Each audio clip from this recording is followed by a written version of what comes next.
Can Zhen Huan, blessed with both beauty and talent, truly outshine all in the imperial harem and enjoy everlasting favor? On the third day thereafter, I was frequently favored by Emperor Xian. On the 9th day of the 12th month in the 13th year of the Qianyuan era, Lady Chang entered the palace as a Kairen, a title of nobility, and Lady Shi was promoted to Guren, also a noble rank, and was granted the title Kong.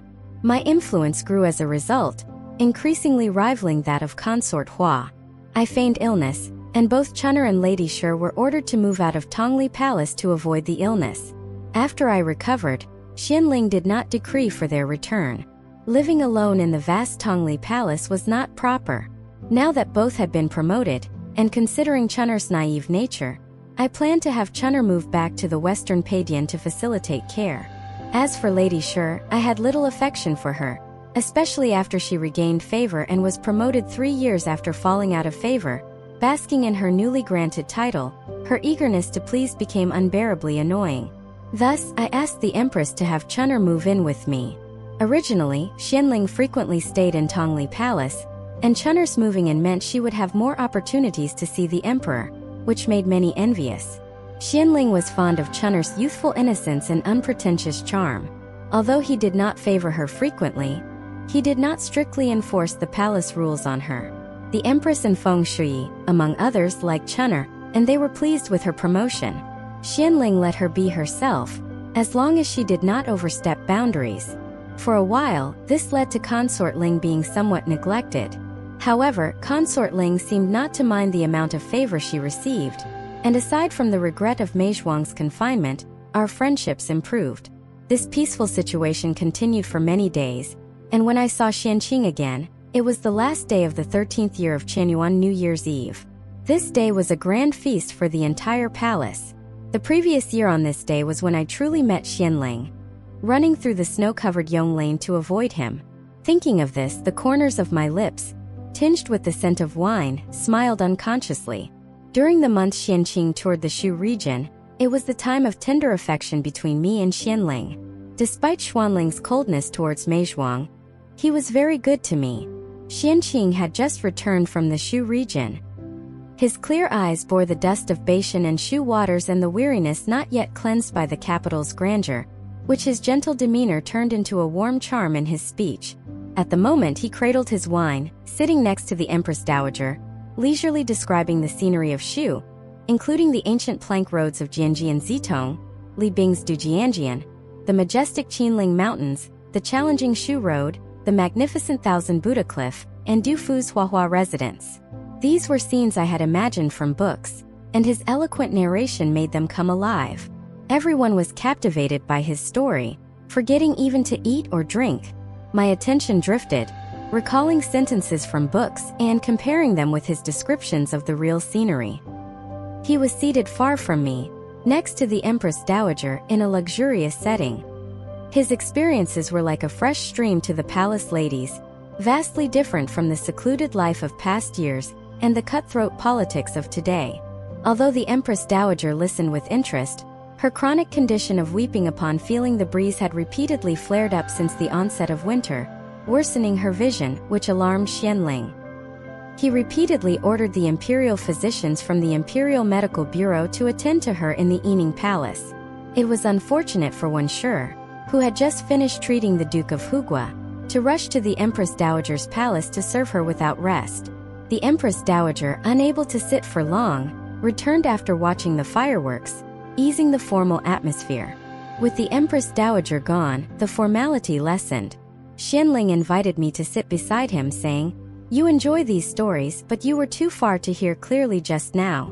Let's have the sixth brother repeat it." Glancing at Xianqing with a smile, he asked, "Would you?" Xianqing glanced at me with a smile, responding, "If it brings a smile to the beauty, why would I hesitate to speak?" I waved my hand. "I heard clearly just now, no need for His Highness to repeat. Please continue as before." Xianqing resumed, speaking of the autumn rain that detained him in the Beishan Mountains. The lingering autumn rain for days on end could have dampened spirits. Yet, the night rain in Beishan turned out to be such a beautiful sight that it made me linger there for days. He continued, The morning rain in Mountamay is like rain without rain, drenching the greenery. The misty rain over the Lijiang River is like a light fog, while the rain over Jiazhou's South Lake is a prelude to a drizzle, with light mist over the lake. The rain in Shizi is best when the water glistens in the sunlight, with the mountain's hues faintly veiled by the rain. Only the night rain in Beishan feels like an old friend's sentiment, lingering by the window, either expressing the sorrow of parting or easing the heavy heart. I smiled and bowed slightly. Does His Highness not enjoy cutting candles by the western window in the rain, seeking the sentiments of the ancients? His gaze lingered on my face for a moment before he lightly smiled. It's a pleasure to share candlelight by the western window, but what joy is there alone? Better to sleep through the rain, waking to a serene dream. I nodded with a smile. His Highness truly has refined tastes. But in doing so, one might miss the charm of cutting candles by the western window in Beishan's night rain, as mentioned by Ishan. He slightly restrained his smile. Ishan has his zither to reminisce in Beishan, and I have poetry and wine to soothe my worries. His gaze sharpened slightly. I may not share candlelight by the western window, but I can dream as Zhuangzi dreamed of the butterfly. I covered my lips with my sleeve and smiled at Xianling, who said, Zhuangzi was confused by a dream of a butterfly. It's unclear whether Zhuangzi was bewildered by the butterfly or if the butterfly intentionally confused Zhuangzi. I slightly bowed my head, then raised my eyes to smile gently. Perhaps the butterfly didn't intend to enter Zhuangzi's dream. Xianqing, not looking at me, added, perhaps Zhuangzi himself wished to dream of the butterfly. Xianling, intrigued, asked, how so? Xianqing simply replied, what one ponders by day, one dreams of at night. Xianling clapped his hands and laughed. So Zhuangzi yearned for the butterfly. Xianqing just smiled faintly as if unconcerned.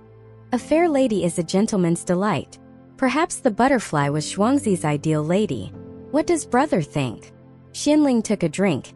Having studied history and literature from a young age, father always said you had unique insights. Looking at me, he said, you are most knowledgeable about poetry and literature. What do you think? I smiled gracefully. The butterfly represents Zhuangzi's ideal, and a fair lady is what a gentleman seeks. I softly recited, the paired mandarin ducks on the river's isle. But it's an unattainable quest, tossing and turning. I smiled lightly. Ideals to a person might not be as solid as reality, which can be grasped in hand. His expression momentarily showed embarrassment and melancholy, but quickly returned to normal. My heart pounded, fearing that a word spoken out of turn might have backfired in my attempt to be clever. I just wanted to remind him, that's all. Perhaps he didn't need my reminder at all, being so astute that he could understand everything from my tone. But without doing so, I couldn't feel completely at ease. Now my relationship with Xianling is good, even though I'm just one of the women he favors. But his feelings for me are not frivolous. All I wish for is to safely live my own life in the palace. I understand clearly that his life is completely different from mine. My destiny has been arranged to be one of the many women in the harem. My years are to be spent surviving well among the ranks of ladies within these vermilion walls, and my life is to tread alone on this long winding path until I am exhausted, until fate forsakes me, until I'm submerged by new favorites. The only outcomes waiting for me are favor or disfavor.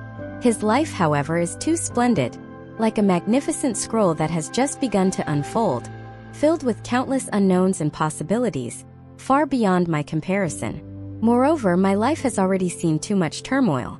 For such an unexpected event, especially a pleasant one, it's too risky. I'd rather keep a respectful distance. Safety for me is what matters most.